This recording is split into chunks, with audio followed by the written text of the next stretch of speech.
প্রিয় নবম শ্রেণীর শিক্ষার্থীরা, তোমাদের প্রত্যেককে আমার জ্ঞানপীঠ এডুকেশন সেন্টারের অফিসিয়াল ইউটিউব চ্যানেলে স্বাগতম। আজকে এই ভিডিওতে আমি আলোচনা করব সেকেন্ড ইউনিট টেস্টের জন্য ভূগোল বিষয়ের অত্যন্ত গুরুত্বপূর্ণ মান 2, 3 ও 5 নম্বরের প্রশ্নের সাজেশন নিয়ে।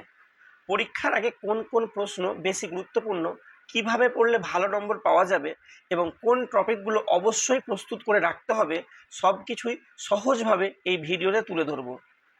তাই তোমরা ভিডিওটি অবশ্যই শেষ পর্যন্ত দেখবে। আমি আশা করছি এই ভিডিওটি তোমাদের পরীক্ষার প্রস্তুতিতে অনেক সাহায্য করবে। তো চলো শুরু করছি আজকের আলোচনা। দেখো, দ্বিতীয় ইউনিট টেস্টে তোমাদের পরীক্ষা হবে মোট 4টি অধ্যায়। প্রথম অধ্যায় হচ্ছে পৃথিবী পৃষ্ঠে কোনো স্থানের অবস্থান নির্ণয়, দ্বিতীয় অধ্যায় ভূপৃষ্ঠ গঠনকারী প্রক্রিয়া এবং পৃথিবীর বিভিন্ন ভূমিরূপ, তৃতীয় অধ্যায় আবহবিকার এবং চতুর্থ অধ্যায় পশ্চিমবঙ্গের অবস্থান, প্রশাসনিক বিভাগ ও প্রাকৃতিক বিভাগ থেকে। এবার এই যে অধ্যায়গুলো রয়েছে, এই অধ্যায়গুলো থেকে তোমরা নম্বর বিভাজনটা দেখে নাও, কোন অধ্যায় থেকে কত নম্বরের প্রশ্ন আসবে। তো দেখো, প্রথমে রয়েছে পৃথিবী পৃষ্ঠে কোনো স্থানের অবস্থান নির্ণয়। এই অধ্যায়ের গুরুত্বপূর্ণ মান 2 এর প্রশ্নগুলো দেখিনি। দেখো, প্রথম প্রশ্ন, নিরক্ষরেখাকে মহাবৃত্ত বলে কেন? এই প্রশ্নটা পরীক্ষার জন্য অতি গুরুত্বপূর্ণ প্রশ্ন। 2 নম্বর প্রশ্ন, নিরক্ষরেখার অপর নাম বিষুবরেখা কেন? এবং 3 নম্বর প্রশ্ন, অক্ষাংশ কাকে বলে? এই 3টি প্রশ্ন থেকে তোমরা যে কোনো একটি প্রশ্ন পরীক্ষায় পেতে চলেছ। এবার চলো দেখি পরবর্তী প্রশ্নগুলো। 4 নম্বর প্রশ্ন, স্থানীয় সময় কাকে বলে? 5 নম্বর প্রশ্ন, প্রমাণ সময় কি? 6 নম্বর প্রশ্ন, AM ও PM বলতে কি বোঝো? 7 নম্বর প্রশ্ন, IST কি, যার পুরো নাম হচ্ছে ইন্ডিয়ান স্ট্যান্ডার্ড টাইম? এবং 8 নম্বর প্রশ্ন হচ্ছে GMT কি, GMTর পুরো নাম হচ্ছে গ্রিনিচ মিন টাইম। এই অধ্যায়ের কিছু গুরুত্বপূর্ণ মান 3 এর প্রশ্ন দেখে নিই। দেখো, প্রথম প্রশ্ন, অক্ষরেখা কাকে বলে? এর বৈশিষ্ট্য লেখো। 2 নম্বর প্রশ্ন, দ্রাঘিমা রেখা কাকে বলে? এর বৈশিষ্ট্য লেখো। 3 নম্বর প্রশ্ন, প্রতিপাদ স্থান বলতে কি বোঝো? এই যে প্রশ্নটি, এটি খুব গুরুত্বপূর্ণ প্রশ্ন। 4 নম্বর প্রশ্ন, আন্তর্জাতিক তারিখ রেখার প্রয়োজনীয়তা কি? 5 নম্বর প্রশ্ন, আন্তর্জাতিক তারিখ রেখা কোথাও কোথাও বাঁকিয়ে দেওয়া হয়েছে কেন? এবং 6 নম্বর প্রশ্ন, টিকা লেখো মূল মধ্যরেখা। আমি এই অধ্যায়ে 3 নম্বরের মাত্র 6টা প্রশ্ন রেখেছি। তার মধ্যে তোমরা সবচেয়ে বেশি পড়ে যাবে 3 নম্বরের প্রশ্নটি, 5 নম্বরের প্রশ্ন এবং 6 নম্বরের প্রশ্নটি। এই 3টি প্রশ্ন থেকে একটা প্রশ্ন তোমরা পরীক্ষাতে আশা করছি পেয়ে যাবে। এই অধ্যায় থেকে মান 5-এর জন্য বিভিন্ন গাণিতিক সমস্যা পরীক্ষায় আসে। তো আমি এই অধ্যায় থেকে মাত্র একটি প্রশ্ন রেখেছি। আশা করছি বেশিরভাগ স্কুলে এই প্রশ্নটি পরীক্ষায় দেবে। তো এই প্রশ্নটি হলো, ভারতের স্থানীয় সময় দুপুর 12টা হলে গ্রিনিচের স্থানীয় সময় কত?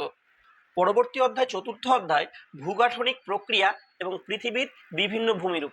এই অধ্যায়ে গুরুত্বপূর্ণ কয়েকটি মান 2 এর প্রশ্ন রেখেছি। দেখো, প্রথম প্রশ্ন, পামির মালভূমিকে পৃথিবীর ছাদ বলা হয় কেন?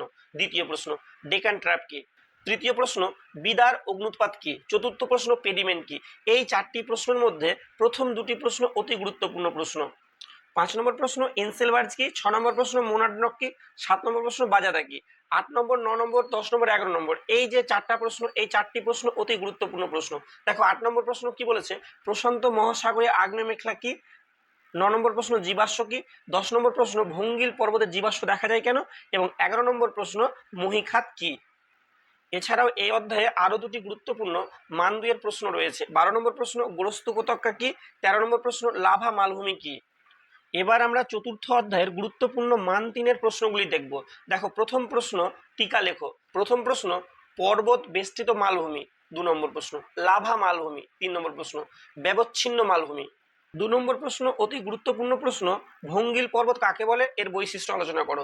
3 নম্বর প্রশ্নটি অতি গুরুত্বপূর্ণ প্রশ্ন, আগ্নেয় পর্বত কাকে বলে?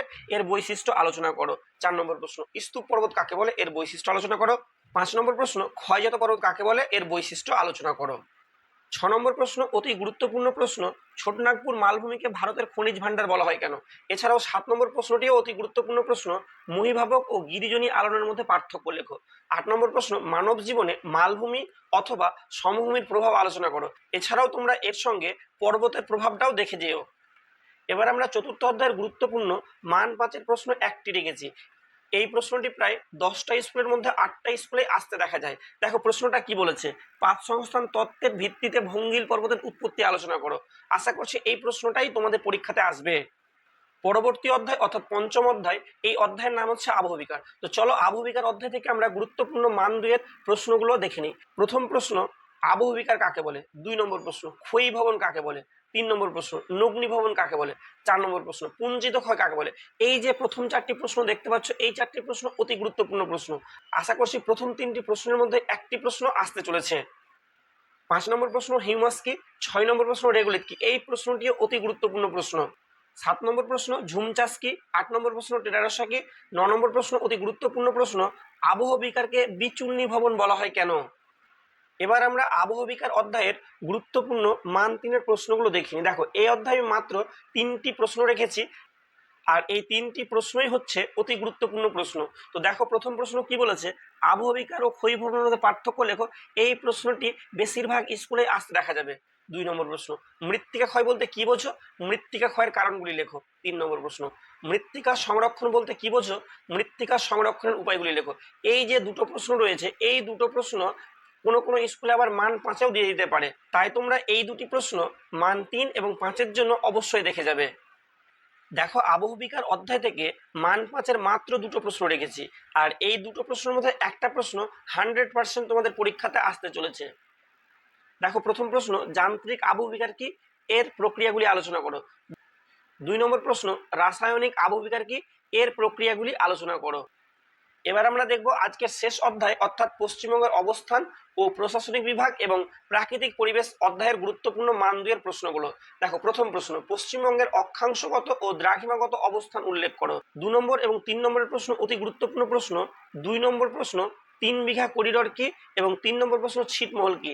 4 নম্বর প্রশ্ন জিএটি কি। 5 নম্বর প্রশ্নে বেশ কিছু টিকা রয়েছে। 5-এর 1 নম্বর প্রশ্ন কাল বৈশাখী কি, 2 নম্বর আশ্বিনে ঝড় কি, 3 নম্বর পশ্চিমী ঝঞ্ঝা কি, 4 নম্বর মৌসুমী বিস্ফোরণ কি। এই 4টি প্রশ্নের মধ্যে একটি প্রশ্ন তোমরা পরীক্ষায় পেতে চলেছ। 5 নম্বর টিকা লু কি। 6 নম্বর প্রশ্ন তাল কি। 7 নম্বর প্রশ্ন বরেন্দ্র ভূমি কি। 8 নম্বর প্রশ্ন অতি গুরুত্বপূর্ণ প্রশ্ন সুন্দরবন নামকরণের কারণ কি। এছাড়াও 9 নম্বর প্রশ্ন তিস্তাকে ত্রাসের নদী বলা হয় কেন। এই অধ্যায় থেকে মাত্র 4টে মান 3-এর প্রশ্ন রেখেছি, তার মধ্যে প্রথম দুটো প্রশ্ন থেকে একটি প্রশ্ন পরীক্ষায় আসার সম্ভাবনা প্রবল।